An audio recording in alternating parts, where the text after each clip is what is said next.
본문에 보니까 우리가 신앙생활을 하면서 이 신앙생활의 분명한 목표가 뭔가 하는 것을 교훈해 주는 구절이 나와 있습니다. 그것이 바로 이것입니다. 온전한 사람을 이루어 그리스도의 장성한 분량이 충만한 데까지 이르는 것.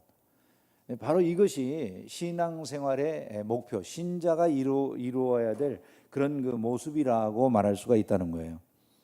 근데 여기에 이 온전한 사람이 의미하는 바가 좀 독특합니다. 우리가 그냥 이 구절만 보면 13절의 이 말씀만 보면 이 온전한 사람을 이루라 할 때 그 온전한 사람이라는 게 우리가 언뜻 생각할 때 어떤 한 사람, 하나의 개인을 생각하기가 쉽잖아요.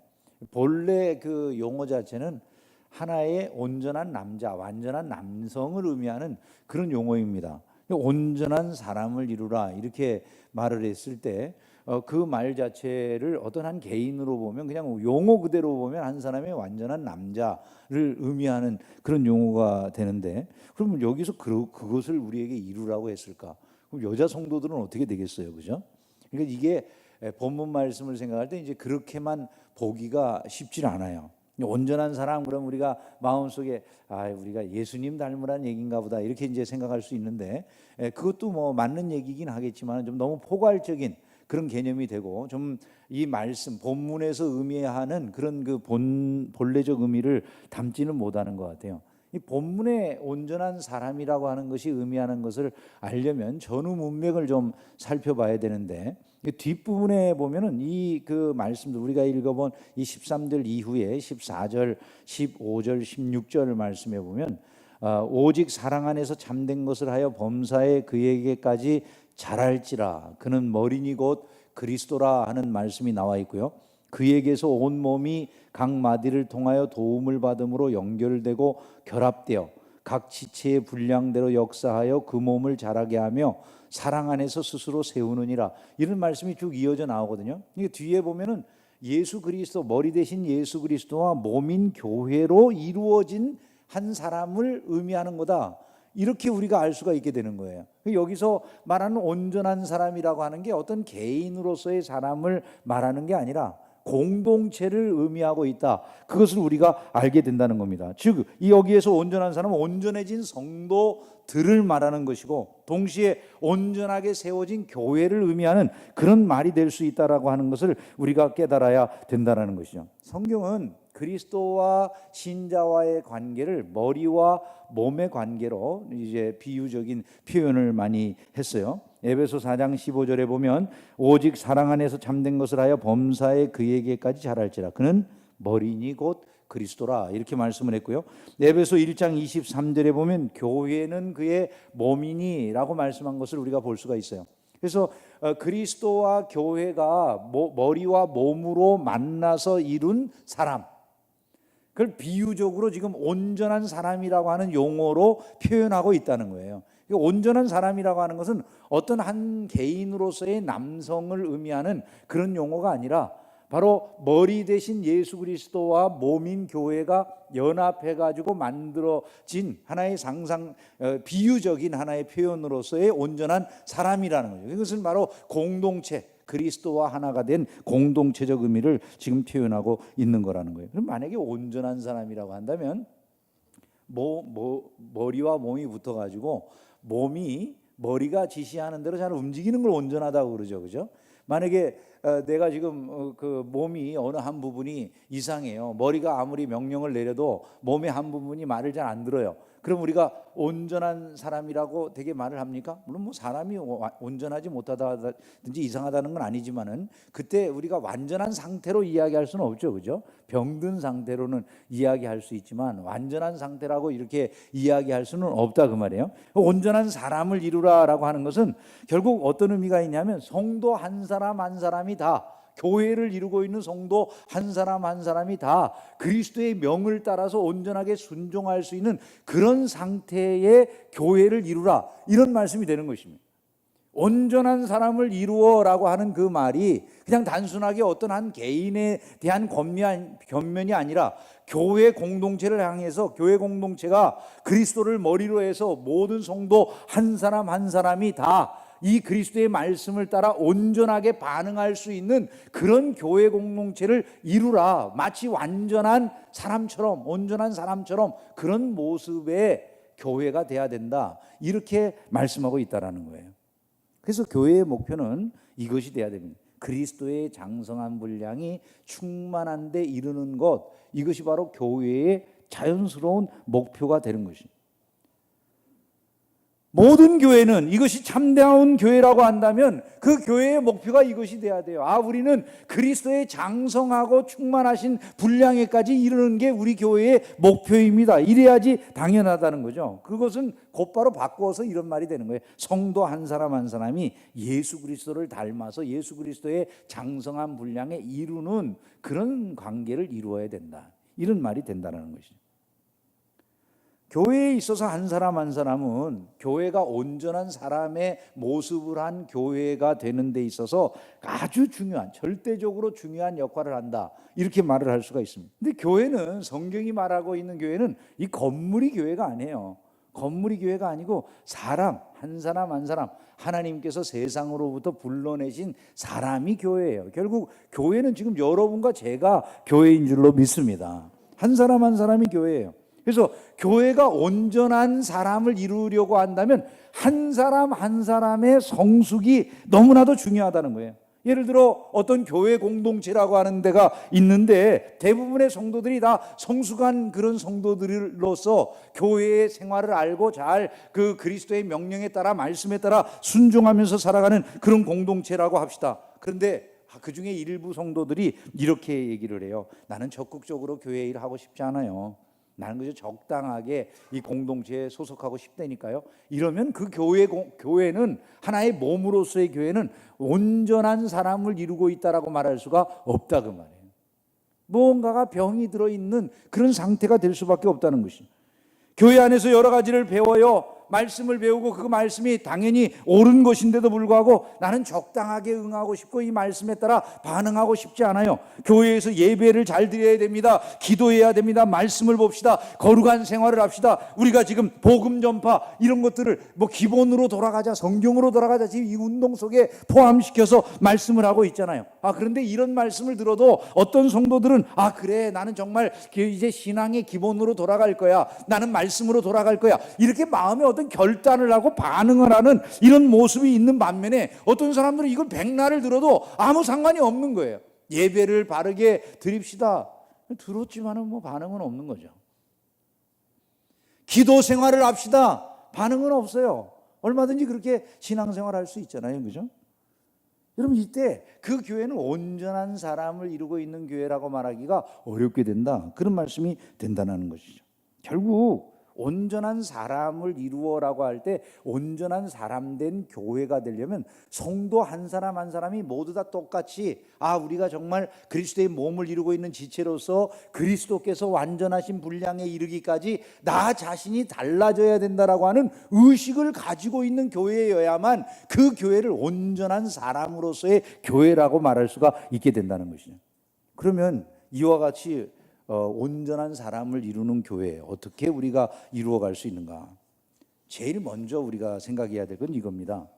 교인 한 사람 한 사람이 믿는 것에서 하나가 되려고 하는 교회가 돼야 돼요. 믿는 것과 아는 것에 하나가 돼야 된다 이렇게 말씀했잖아요. 그리고 오늘 말씀에서 이 말씀하고 있는 것대로 우선 이 교회가 하나의 온전한 몸을 이루려고 하면 그 전제가 뭐냐 하면 우선 성도들 안에 다 똑같이 믿는 것에서 우리는 하나가 돼야 된다라고 하는 의식이 있어야 된다면, 한번 따로 세워봅시다. 우리는 믿는 것에서 하나가 돼야 된다. 교회라고 한다면 즉 머리 대신 그리스도와 교회가 온전하게 연결되어서 그리스도께서 원하시는 대로 교회가 반응하는 교회가 되려면 우선 기본이 믿는 것에서 하나인 교회가 돼야 된다는 거예요. 그럼 믿는 것에서 하나가 된다고. 뭘 믿는 것에서 하나가 돼야 됩니까? 이렇게 질문하게 되겠죠. 그죠? 우리가 뭘 믿고 있습니까? 우리의 믿음을 한마디로 말한다면 이런 것이 될 수 있어요. 주는 그리스도시요 살아계신 하나님의 아들이십니다. 이런 믿음에 있어서 우리는 다 똑같은 고백을 가지고 있는 그런 교회 공동체여야만 한다는 거예요. 그래야 그 교회 공동체가 온전한 몸, 온전한 사람으로서의 교회 공동체를 이루게 되는 거다. 그렇게 말을 할 수가 있다는 거예요. 여러분, 신자는요, 우리가 정말로 교회를 이루고 있는 한 몸으로서 유기적인 공동체를 이루고 있는 사람들이라고 한다면 이것이 분명해야 돼요. 이 지상에 성경의 약속대로 오신 유일한 메시아는 예수님 뿐이시라는 거예요. 믿습니까? 여러분, 예수님만이 유일한 왕이시고 제사장이시고 선지자이시다, 이걸 믿는 거예요.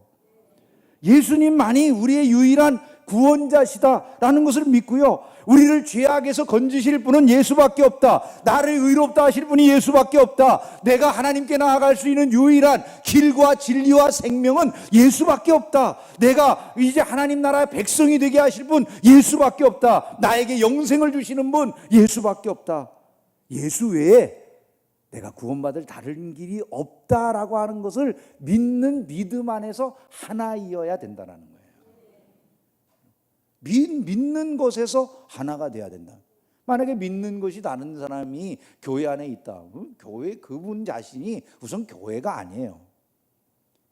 믿는 것이 하나가 될 때 비로소 참 교회이고, 교회의 모든 성도들은 그 믿음 안에서 하나가 되어 그 안에서 자라기를 힘쓰는 공동체, 그 공동체가 될 때 비로소 그 공동체가 그리스도의 몸으로서 온전한 사람과 같은 형태를 띠는 교회다, 이렇게 말할 수가 있게 된다는 거예요.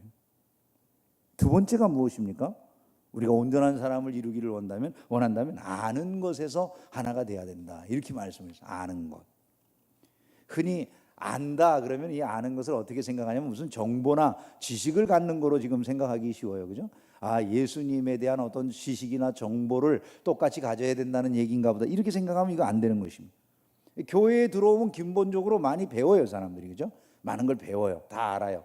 이 설교 시간에도 지금 우리가 듣는 것을 통해서 많은 그 정보나 지식들을 우리가 갖게 되죠. 뭐 이것에서 더 나아가서 성도들에게 교회에서 주일학교 교사를 한다든가 아니면은 뭐 교회의 여러 가지 구역장이나 섬김의 자리로 나아가려고 하면은 다들 제자반이라든지 사역반이라든지 이런 걸 이수하지 않으면 교회에서 세우질 않아요. 다른 교파는 모르지만 장로교회는 유난히 교육에 열심히 있는 그런 교파예요. 근데 이런 장로교적 전통에서 보면 많은 것들을 배우게 되어 있어요. 뭐 제자반이다, 무슨 사역반이다, 전도폭발이다, 무슨 뭐 여러 우리가 배워야 될 것들은 너무 많죠. 뭐 성경 읽기반에 들어가야 되고 말이죠.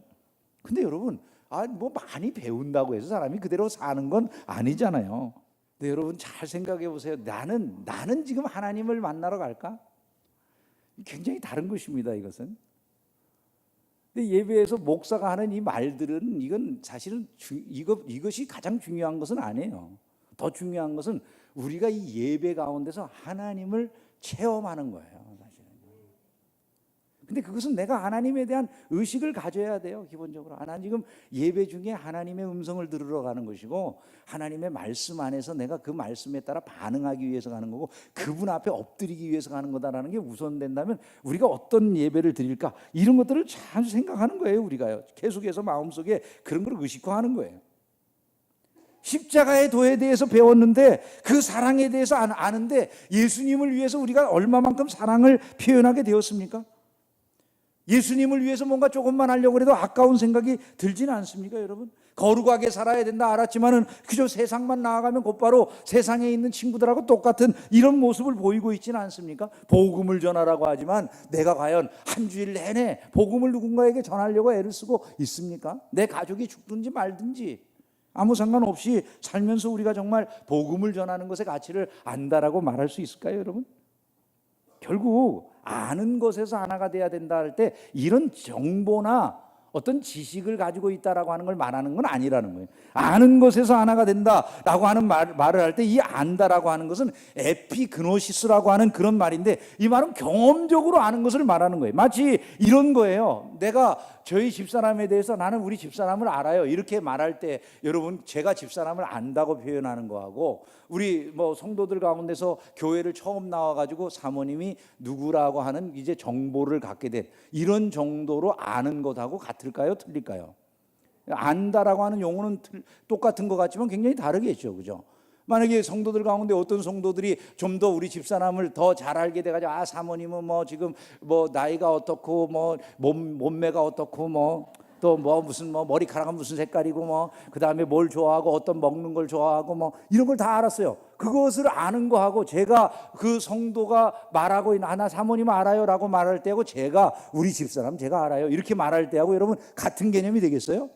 같은 개념이 아니죠, 그죠? 지금 여기 에피그노시스라고 하는 그 말은 바로 그와 같은 거예요. 우리가 예수님을 아는데 예수님에 대해서 안다라고 하는 것에서 하나가 되라라고 할 때 그 말에 하나가 된다라고 하는 건 경험적으로 아는 것을 말하는 거예요.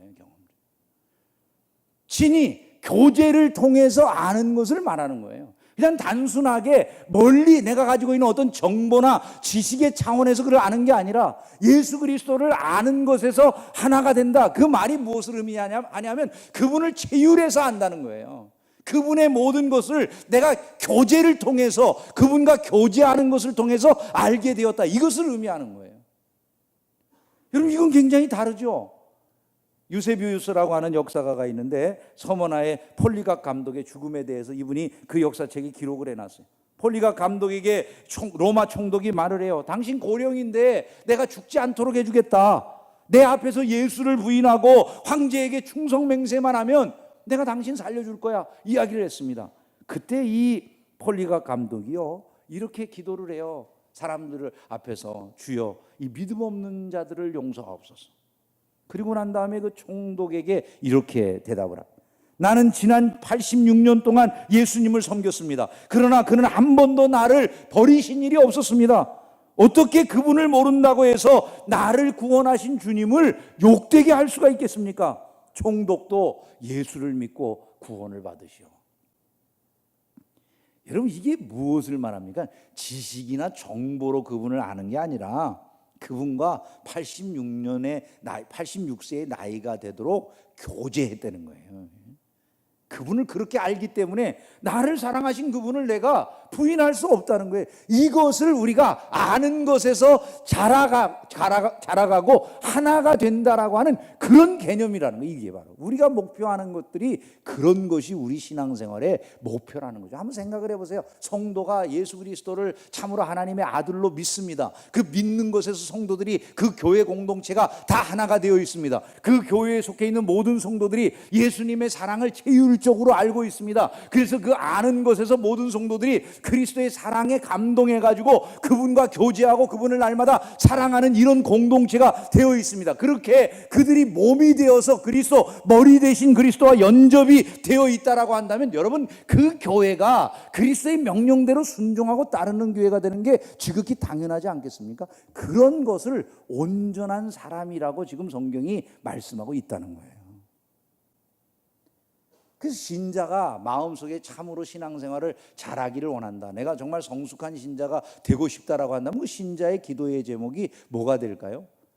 예수님의 사랑을 내가 진짜 알고 싶다라고 하는 것이 돼야 되는 것입니다. 그래서 바울 사도가 이렇게 기도를 하잖아요. 모든 성도와 함께 지식에 넘치는 그리스도의 사랑을 알고 그 너비와 길이와 높이와 깊이가 어떠함을 깨달아. 같이 한번 읽어볼까요? 하나님의 모든 충만하신 것으로 너희에게 충만하게 하시기를 구하노라. 이 구한다라고 하는 건 이게 기도라는 얘기예요, 그죠? 바울 사도가 간절하게 성도들을 위해서 기도하는 기도의 내용 중에 하나가 뭡니까? 성도들이 그리스도의 사랑의 그 너비와 길이와 깊이와 높이를 알기를 원하는 그것이 바울 사도가 가장 마음속에 사모하는 일 중에 하나라는 거. 한번 생각해 보면 우리가 정말 그분의 사랑을 제대로 알면 이 세상 살아가면서 우리가 접하게 되어진 모든 문제는 더 이상 문제가 아닌 줄로 믿습니다. 그렇게 되지 않겠어요, 여러분? 예수 그리스도께서 하나님의 아들 되신 그분이 부활하신 그분이 나를 사랑하시고 나의 길을 인도하고 계시고 영원한 생명을 내게 부어주신다. 이걸 내가 확고하게 믿기 때문에 내가 그분을 따르고 있다고 한다면 그분에게 순종하고 있다고 한다면 그 다음에 내 인생에 일어나는 그 어떤 일인들 나를 넘어지게 할 것이 무엇이 있겠습니까? 여러분 신자는 그러므로 십자가의 그 은혜를 제대로 알게 될 때 그리스도와 온전하게 하나 되어서 흔들리지 않는 신앙생활 하게 되는 줄로 믿습니다. 그러면 우리 중계충성교회가 성숙한 교회로 가기 위해서 즉 온전한 사람과 같은 형식의 교회를 이루기 위해서는 어떻게 해야 되는가? 이걸 몇 가지 정리하고 말씀을 맺겠습니다. 첫째는 이겁니다. 나에게 먼저 교회가 뭔지가 좀 분명해질 필요가 있어요. 우리 개개인에게 교회가 뭐냐 하는 게 좀 분명해질 필요가 있어요. 여러분은 교회를 뭐라고 생각합니까? 요즘은 교회를 사람들이 대부분 다 인문학적으로 생각을 하거나 사회학적으로 생각을 하는 것 같아요. 그러다 보니까 교회에 대해서 사람들은 교회도 사람에게 유익이 돼야지, 나를 중심으로 인문학이라고 하는 건 결국 자기 중심이거든요. 사람 중심인데 그 인문학적인 생각을 하다 보니까 교회라고 하는 것도 나를 위해서 무엇을 하냐, 이 교회가 무엇을 통해 가지고 나에게 행복을 줄까, 이런 것이 중심적인 이유가 돼요. 교회가 사회에 어떤 기여를 해주고 인간의 삶에 어떤 도움이 되느냐, 이것을 사람들이 중심적으로 물어요. 근데 여러분, 이건 인문학적인 그 교회관이에요. 사회학적으로 사람들이 생각할 때는 이 사회 안에서 이 교회가 무슨 역할을 하고 있어? 어떤 기여를 하고 있어? 교회가 필요해? 이런 걸 물어봐요. 사회학적으로 바라보면 사람들이 교회가 무슨 선한 일도 안 하고 뭔가 봉사단체와 같은 그런 일들도 안 하면서 무슨 교회가 의미가 있지? 이렇게 말해요. 그럼 성도들이 그 세상에서 하는 말을 그대로 받아가지고 교회에 대해서 말을 해요. 여러분, 교회는 세상에서 말하는 그런 개념으로 인문학적이라든지 사회학적으로 이해되는 것이 교회가 아니에요. 교회는 성경이 말하는 대로 이해가 되어야 참다운 교회를 우리가 알게 되는 거죠. 성경은 교회를 뭐라고 말합니까, 여러분? 성경은 단순한 사회단체나 조직체가 아니라는 거예요. 그것은 그리스도의 몸이라, 이렇게 말을 합니다. 즉 그리스도와 유기적으로 연합되어 있는 존재가 교회라, 그렇게 말을 했어요. 세상의 모든 단체나 기관들이 아무리 선하고 아무리 굉장한 사회적 봉사를 하더라도 교회하고 철저하게 구분되는 지점이 이거예요. 주님이 그 교회를 내 몸이라고 말씀하신다는 거예요. 이 사회의 어떤 기관을 향해서 주님이 이게 내 몸이다라고 말씀하는 게 아니고 교회를 향해서 이게 내 몸이라고 말씀하신다는 거예요. 즉 자신의 몸처럼 예수님이 소중하게 여기시는 것이 교회라는 거예요. 교회는 하나님의 목적이에요. 사실은 예수 그리스도께서 이 땅에 오셔서 십자가를 지신 이유가 교회 때문이에요. 예수님이 부활하신 이유가 교회 때문이에요. 여러분, 예수님이 교회를 세우시기 위해서 자신의 모든 것을 내어주신 거예요. 예수 그리스도께서 이 교회를 통해서 세상을 충만하게 복으로 채우시는 거예요. 교회가 아니면 주님이 이거 내 몸이 지금 이 세상에 충만하게 닿아서 세상을 변화시키고 있다, 이렇게 말씀하지 않아요. 교회는 그러므로 하나님의 신비고 비밀이라고 말할 수 있어요. 근데 여러분, 만약에 이것이 정말 교회의 의미라고 한다면 교회를 소홀히 하는 게 어떤 것이 되냐면요, 그리스도의 몸을 소홀하게 하는 것이 되고요, 교회를 핍박하는 것은 그리스도의 몸을 핍박하는 것이 되는 것입니다. 그래서 성도들이 기본적으로 마음속에 어떤 생각을 가져야 되냐면, 성숙한 교회로 가기 위해서는 교회를 사랑하는 마음들이 기본적으로 성도들 안에 있어야 된다는 거예요. 내가 속한 교회를 사랑하는 마음이 있어야 돼요. 물론 우리가 교회에 여러 가지 잘못된 것이 있으면 지적하고 말할 수 있어요. 그런데 여러분, 내가 내 가정을, 내 자식들에 대해서 지적해 줄 때 사납게 미워해서 지적하는 건 아니에요. 그죠? 태도가 다른 거예요. 세상의 잣대로 교회를 말하는 게 아니고요, 내가 그 안에 있는 사람이라는 걸 알므로 얘기하게 된다고요. 전혀 다른 태도들이 나타나기 마련이라는 거예요. 너무 아껴서 사랑해서 말을 할 수는 있지만 세상처럼 무섭게 무슨 교회를 갖다가 크게 막 비판해 가지고 난도질을 하려고 하는 그런 마음들은 없어야 정상인 것이죠. 신자가 교회를 전혀 아끼지 않고 함부로 교회를 말하게 된다면 우리는 주님을 사랑한다라고 말할 수가 없게 된다라고 하는 것을 항상 기억을 해야 됩니다. 왜냐하면 교회가 그리스도의 몸이기 때문이다. 이 점을 우리가 마음속에 먼저 새겨야 된다는 거예요. 그런데 이제 문제는 이거예요. 교회를 이게 그리스도의 몸인지 아닌지 구분을 해봐야 된다는 거예요. 이게 진짜 그리스도의 몸이면 내 생명을 다해서 사랑해야 돼요. 근데 이게 진짜 그리스도의 몸인지 아닌지를 모르는 상태에서 만약에 충성을 다하다 보면 광신이 될 위험성이 있어요. 내가 제대로 가지 못하고 이거 잘못하고 이상한 집단들에 가가지고 그것을 갖다 진짜인 줄 알고 잘못된 이제 내가 하나됨을 이루어갈 수 있는 그런 위험성이 있다는 거예요. 그러면 우리가 이게 진짜 그리스도의 몸인지 아닌지를 뭘로 확인할까요, 여러분? 아까 말씀드린 거예요. 무엇으로 확인해야 돼요? 믿는 것과 아는 것으로 확인해야 돼요. 믿는 것과 아는 것에서 하나 되는가라고 하는 것을 확인을 할 줄 알아야 돼요. 정말 우리가 믿는 것, 아는 것에서 하나가 되어 있습니까? 우리는 예수 그리스도께서 유일하신 하나님의 아들이시고 그분이 나를 구속하기 위해서 이 땅에 오셨으며 나를 위해서 자기의 생명을 아낌없이 십자가 위에서 내어주신 참 사랑의 주님이시다. 이 모든 것들을 정말 알고 믿고 따르고 있는가? 그것이 동일한 교회라고 한다면 우리는 그 교회를 사랑할 줄 아는 마음을 가져야 된다는 거예요. 참으로 믿는 것과 아는 것이 하나가 되었다면 그 다음에 나타나는 게 이거예요. 진실된 연합의 결과물들이 나오기 마련이에요. 즉 머리 대신 예수 그리스도와 몸인 교회가 참으로 완전하게 연합이 됐다. 믿는 것과 아는 것으로 말미암아 완전하게 그분과 연접되어져 있다라고 말한다면 그 다음엔 어떤 모습이 나타날까요? 머리 대신 예수 그리스도의 말씀이 몸을 좌우하게 되어 있다는 거예요.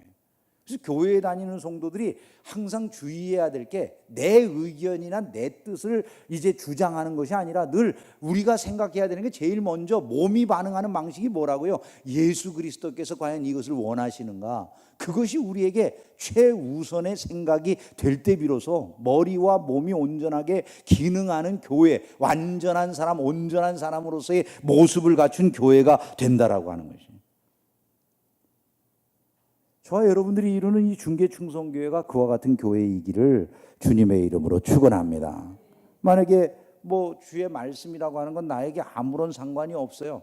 나는 그 교회에 갔는데 하나도 은혜가 안 돼요. 둘 중에 하나예요. 그분이 아직 그 교회의 멤버십을 갖기에는 전혀 서로 다른 사람이든지 신자가 아니든지 성숙하지 못한 사람이든지. 마지막으로 말씀을 드린다면 이거예요. 우리는 나 개인의 성숙이 온전한 사람으로서의 교회를 이루는 일에 결정적이다라고 하는 것을 늘 기억을 해야 된다는 거예요. 교회를 다니면서도 항상 다른 사람들을 향해 눈이 가 있지 자기의 성숙에 대해 별 관심이 없는 사람들이 굉장히 많아요. 다른 데를 지적하는 일에는 굉장히 날카로워. 근데 자기를 바라볼 줄은 모르는 사람들이 굉장히 많이 있을 수 있어요. 수많은 교회들의 문제를 여러분 보면 어떻습니까? 개개인이 그리스도의 몸으로서 성숙됨을 이루지 못함으로써 각 교회의 문제가 일어나는 거예요.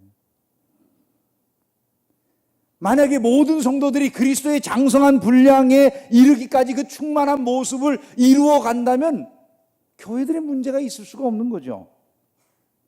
요즘 대형교회의 위기라는 말들을 많이 듣습니다. 근데 여러분 이런 거 생각해 보셨어요? 그 대형교회가 나쁜 교회일까요? 그 대형교회 안에는 성숙한 신자들이 없을까요?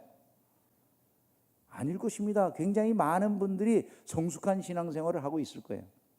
근데 성숙하지 못한 한두 사람의 교인들이나 목회자나 이런 사람들이 한번 넘어져 가지고 잘못되면 그 교회는 수준이 다 똑같이 그런 교회가 되는 거예요. 왜냐하면 유기적으로 연결이 되어 있는 한 몸이기 때문에 그렇습니다.